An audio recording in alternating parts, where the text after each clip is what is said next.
body, mind, and rhythm. University Counseling Center and Hartshorn Health Services are joining forces to bring you the CSU Health Network. Now you can find care for your body and mind in one place.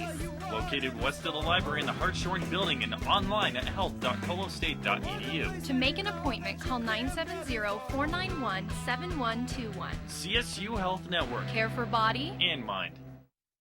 Welcome back. I'm here with Mark, Benn, and Pam McCracken. And looking deeper into this issue on a more psychological level, what's the best way for a student maybe who thinks he has a drinking problem to get help? What's the best thing he can do? There's a lot of different things. If they're ready to seek help, which I think is the key, and Mark can probably expand on this a little bit more, we certainly have resources here at CSU, and we'd obviously love them to come in and talk about what's going on with them.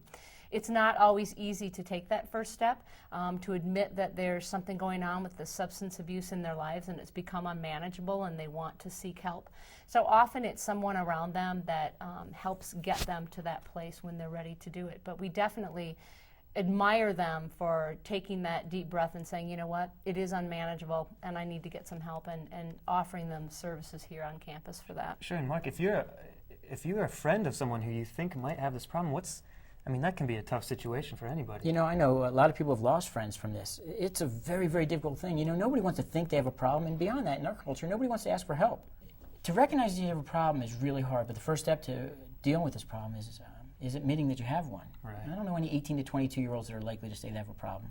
And you're going to lose friends if you say, hey, dude, Matt, I love you. I love you, man. I love you, man. Right, exactly. You have a problem. I risk losing your friendship for that. And not a lot of people are willing to do it. I tell people to step out. People know that Sam, I don't remember Spady had a problem. People knew it all the way back to high school. Take the risk to say it. I encourage people to take the risk to say it. Risk losing a friend. Better lose a friend than to watch somebody lose a life. But it's people outside maybe that circle that kind of recognize. They're the person who's pre-partying. They're the person who, when the party's over, they're still looking around those empty cups and drinking. Mm-hmm. They're the ones who drink, a lot throughout the week, not just on technically party nights. They make sure that alcohol or their drug of choice is going to be there, or it's not a party, and they make sure they bring it. If they've been in trouble with the law, and that doesn't have to be the extreme drinking and driving, it could be, public urination, or they got in a fight. If they are acting out, young men tend to do that a little bit more physically with fights, but women are right up there too. But the relationship issues, you start drinking, the depressant side kicks in, and before you know it, you've got a fight going on, and things are happening. So there's a lot of signs that lead up to it. Maybe going to someone like Pam or myself to ask for help, or go to the health network to ask for help, is a huge step. The other piece is family of origin, history, huge. If your father was an alcoholic or an addict, chances are 60 to 80% of the time you probably got it too, because it's biological. A lot of students will come in and go, well, can I keep drinking like this for 4 years and then quit? And I'm like, well, there's a chance you might, and there's a chance you might not. So it's kind of evaluate, what's going on in your life as a result of your drinking. Are you happy with a 3.6, but maybe you could have a 4.0? I don't know, your choice. Do you have to get into, graduate school? What's it mean for you as you manage your time when it comes to alcohol consumption? So there's a lot to think about, and like Mark said, 18 to 22, sometimes we're thinking about a lot of other stuff. A lot of other things on our mind. Yeah, I agree with that. Yeah. But on that same note, I've had a few friends who've kind of struggled with the problem of alcoholism, and they say, I'm just going to stop drinking. That's fine. I'll stop drinking. And sometimes that lasts for a week, a month, maybe a few months, but it never seems to stick. Is there something that they're not doing right, or is it just something they need more help with? I usually ask people, when people tell me that, well, I know I don't have a problem because I stopped drinking for like a month. And I'm like, who says that to me? People who have drinking problems. Mm-hmm. Typically, people will be able to stop for a week or 2 weeks or 3 weeks just to prove to themselves that they don't have a problem. That's not the proof. The proof is you should see how your behavior is and ask your friends what they think of your drinking. And tell your friends to be candid. Get that assessment. Find out. This is a serious issue. It's a serious issue. People die from this.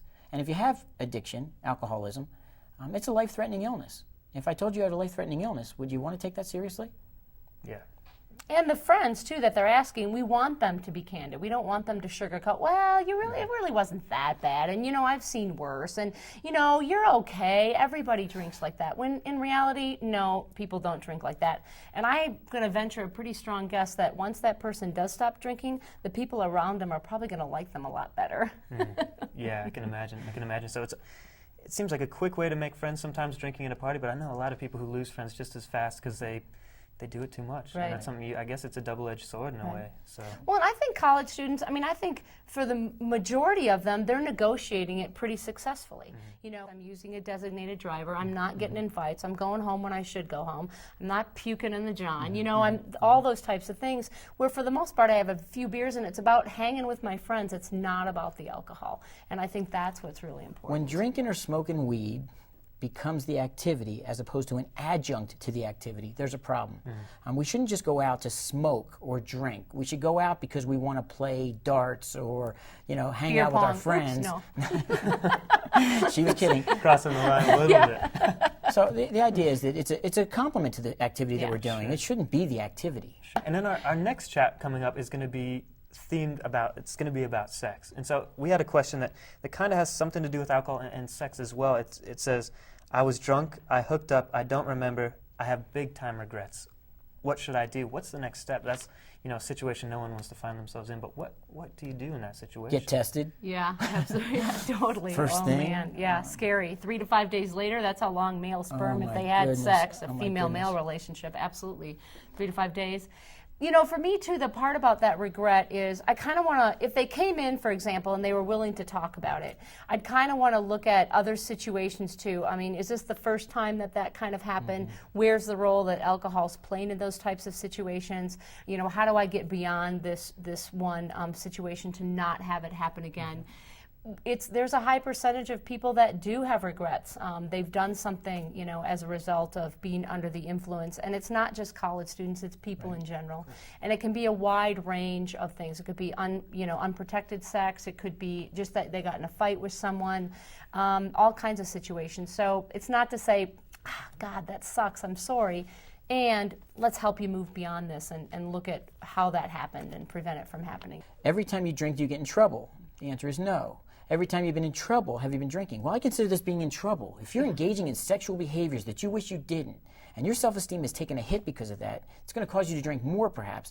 This is a problem, and you need to look at this as a problem because your drinking is leading to activities that you kind of wish you hadn't engaged in.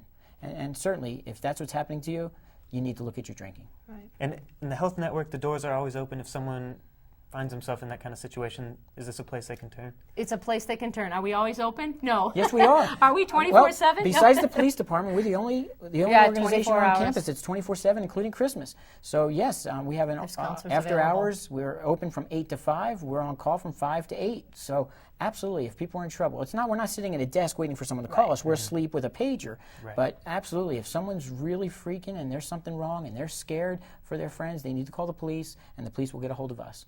Great. Well, I want to thank you guys both Matt. for your time. Yeah. Thank you, Pam. Thank you, Mark. Bet. That's all the time we have for today. For any information, you can always visit health.colorstate.edu, and of course, always bring questions to your doctor. Thanks so much for joining us.